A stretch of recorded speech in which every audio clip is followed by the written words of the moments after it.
And just very briefly, I want to make the point about Aer Lingus, because that, more than anything else, I think explains this point very, very well. And I just want to say one thing about Michael O'Leary. I could say loads of things about him, but we are in polite company and I don't want to upset anyone. But Michael O'Leary has done a service to people as far as I'm concerned, because his intervention in a very sharp way has exposed the real effects of privatisation and is a total vindication of those of us who warned that this was just a con, a cover for the theft of state assets built by the taxpayer and the workforce to be handed over to big business to profit from.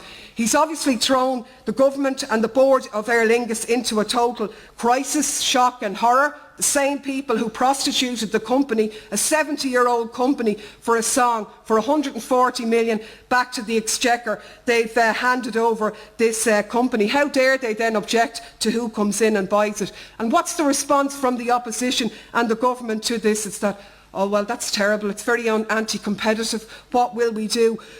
The government don't care a thing about competition. They don't even care, to be honest, about Ryanair coming in. The only thing they care about is that the neoliberal agenda has been exposed this near to an election. And O'Leary is upfront, and he is right, in fairness. When he talks about cutting jobs, that's the dictate of the market. He likes to put out this idea that Aer Lingus workers do nothing, stand around doing nothing. He compares the numbers employed by Ryanair with the numbers employed in Aer Lingus and so on, but it's not comparing like with like, because obviously, you know, a lot of their services are provided by contract workers and so on. And you imagine the response that would be received if, instead of shrugging their shoulders, going to Europe and talking about competition, there was an opposition that came forward and said, hang on a minute here, people are entitled to a fair day's work for a fair day's pay. If Michael O'Leary can't afford to give people decent wages, well then people can't afford to work for him. That would get a massive response from the thousands of Aer Lingus workers who are affected, obviously from the tens of thousands of other semi-state workers, but also the workers in Ryanair itself, because we've been stopped by Aer Lingus or by Ryanair workers saying, oh God love you, I hope Michael O'Leary doesn't get his hands on you because you know, he's a terrible man to work for. So you can imagine, if a fighting lead was put in there, that you could build a phenomenal response to the present situation, and the opposition, or the serious left opposition, would get an echo. There is a desperate need for that, but it can't be wished into existence. And I think personally, I know that more than anybody else. Being in there, I would love to see that we have made those arguments to people, but it hasn't got the response at the moment. That's not because people are happy or content, or they think Michael O'Leary is great or anything like that. It's because of the precise situation that happens everywhere, human nature, that people will look, if you like, for an easy option or the line of least resistance. They're justifiably not confident that the trade union movement is going to lead a struggle in this regard, and then in that sense it might seem a bit easier to buy a few shares in the hope of holding off Michael O'Leary, or maybe it's a good thing that Denis O'Brien blocked him and so on. It's very, very understandable, and the decisive point that will change people really is only when people reach the conclusion that they have to take action for themselves, and that's the key principle, if you like, and starting point for the development of a new mass workers' party. And I think that is the difference between the situation in the south of Ireland and maybe some of the other countries, like the events that Lucy described in Germany and so on. And the Socialist Party in that sense doesn't believe that the basis for a mass workers' party is there at the moment. That doesn't mean that people aren't struggling, people aren't fighting. There's a huge opposition to what's going on at the moment, but it hasn't reflected itself yet in terms of activity. There are very notable exceptions to that, the likes of Rossport and so on, and the Socialist Party is fully involved and supportive of those struggles. But the first prerequisite really is that a broad layer of people must see the need for themselves to be active.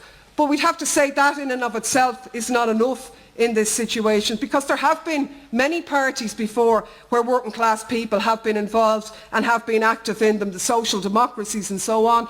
But these parties, let's face it, have sold out, and we don't want to, when the opportunity is posed, make the same mistake again that was made in the past. And in that sense, the programme of the mass workers' parties that are necessary is absolutely important. And I just want to deal very briefly with a couple of those points. I think David McWilliams was absolutely correct last night on a number of points. He was particularly correct when he described the situation in relation to globalisation and competition and worker being pitted against worker. And the standard that's been raised for everybody is that we have to compete with China. Now, how do you compete with China? By working for $1 a day, by asking the employer, could you pay him to give you a job, agreeing to work for nothing? It'll never stop if that argument is put forward. And the only way in which you can defend yourself is by an implacable opposition to the market and the ideas of competition. And that's what we would absolutely argue for as a prerequisite. We start from the point of view of workers' living standards and conditions. That's the first prerequisite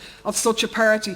The second key point is the need for the independence of the working class, and to have up front that under no circumstances would a coalition be tolerated with any of the right-wing parties. Again, I think it's obvious the experience of social democracies in power with right-wing parties demonstrates why the working class have to be independent. And as Lucy explained, on top of that, inside those formations, obviously we would very much argue for the idea of a socialist programme as the best way of meeting the aspirations of ordinary people. Now, I probably don't have time to go into a huge amount of points. There have been some discussions in the left in Ireland around these ideas, around election slates and so on, and the Socialist Party is quite open to these ideas. We've attended a number of meetings and so on in that regard. But in the context of the relatively low period and level of struggle that exists at the moment, we don't believe that the timing now is the best for such a formation. And timing is